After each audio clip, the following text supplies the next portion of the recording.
नमस्कार दोस्तों जीवन में इतनी सारी परेशानियां हैं कि एक ख़त्म होती नहीं और दूसरी पहले से आ जाती है। और हम हर एक को ख़त्म करने के लिए, उसको सुधारने के लिए कुछ ना कुछ प्रयास करते ही रहते हैं। देखिए दोस्तों, आप जितना अपने शरीर से प्रयास करते हैं यानी कि शारीरिक प्रयास करते हैं, उसके साथ साथ आपको ज़रूरत होती है ईश्वर की हेल्प की। बिना भगवान की मदद के आप कुछ भी नहीं कर सकते। अगर इस बात को आप मानते हैं तो ये वीडियो आपके लिए ही है। तो सभी हनुमान भक्तों को मेरा राम राम। और जो भी भक्त आज पहली बार हमारे साथ जुड़े हैं उन सभी का स्वागत करती हूँ हमारी यूट्यूब फैमिली श्री हनुमानते साधना रहस्य पर। दोस्तों, जैसा कि हम बात कर रहे थे कि जीवन संघर्ष से भरा हुआ है और इन सारे संघर्षों को हम शारीरिक रूप से निपटाने की अगर कोशिश करें तो हमारा मानसिक बल जो है वो क्षीण होने लगता है। हमें अपने मानसिक बल को बढ़ाने के लिए ईश्वर की बहुत आवश्यकता पड़ती है। दोस्तों, आज मैं आपको हनुमान जी के एक ऐसे पाठ के विषय में बताने जा रही हूँ जो आपकी तमाम परेशानियों का एकमात्र उपाय है।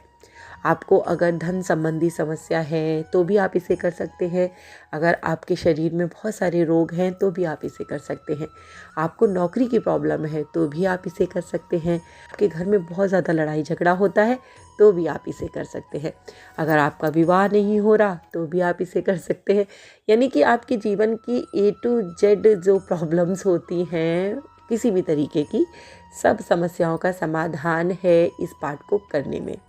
बहुत ही चमत्कारी पाठ है और इस पाठ को करने के कुछ नियम होते हैं। पहले आप उन्हें सुनेंगे, उसके बाद इस पाठ के विषय में मैं बात करूंगी।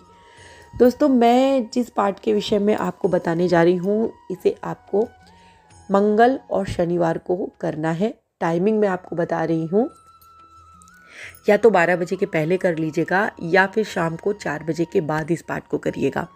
दोपहर में किया हुआ आपको पाठ फल तो देगा लेकिन उतना फल नहीं देगा, इसलिए टाइमिंग आप विशेष तरीके से याद रखिएगा।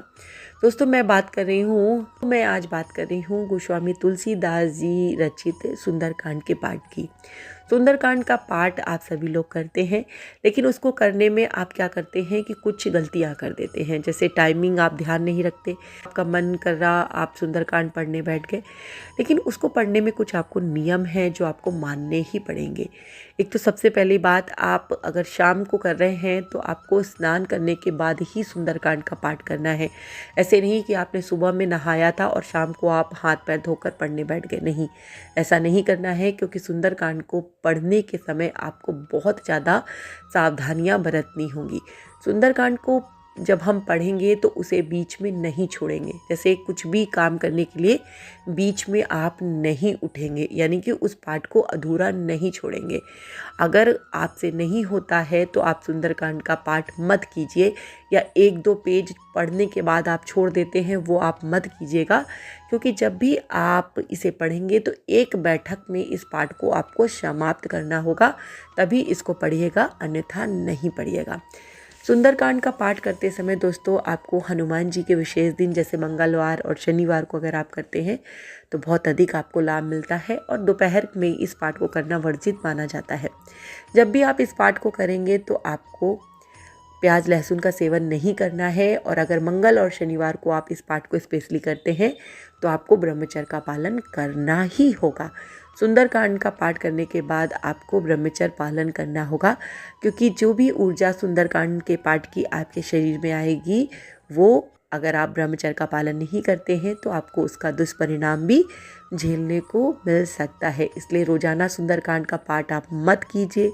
अगर आप गृहस्थ आश्रम से जुड़े हुए हैं, और वैसे अगर आप मैरिड नहीं हैं, बच्चे हैं, स्टूडेंट हैं, तो आप इस पाठ को बेहिचक रोज़ाना कर सकते हैं। महिलाएं, पुरुष, बच्चे, बूढ़े कोई भी इस पाठ को कर सकते हैं, उन्हें करने में कोई भी मनाही नहीं है। इस पाठ को करने से पूर्व आपको हनुमान जी को घी का दीपक जलाना है और कुछ प्रसाद के स्वरूप में ज़रूर रखना है। सुंदरकांड के पाठ को करने से पहले आपको भगवान श्री राम के नाम की एक माला का जाप करना बहुत ही आवश्यक होता है, ताकि आपको सुंदरकांड पाठ का पूरा लाभ प्राप्त हो सके और जो भी आपके ऊपर संकट हैं वो समाप्त हो। हनुमान जी की कृपा के साथ साथ आपको राम जी की भी कृपा प्राप्त हो।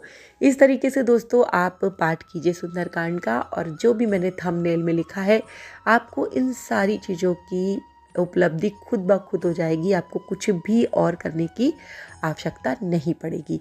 इसी तरीके की वीडियो देखने के लिए हमारे साथ जुड़े रहिए, और मैं बाबा से प्रार्थना करती हूँ कि बाबा मेरे सभी भक्तों पर अपनी कृपा दृष्टि ऐसे ही बना के रखिएगा। इसी के साथ जय श्री राम, जय बाबा की, और हर हर महादेव दोस्तों।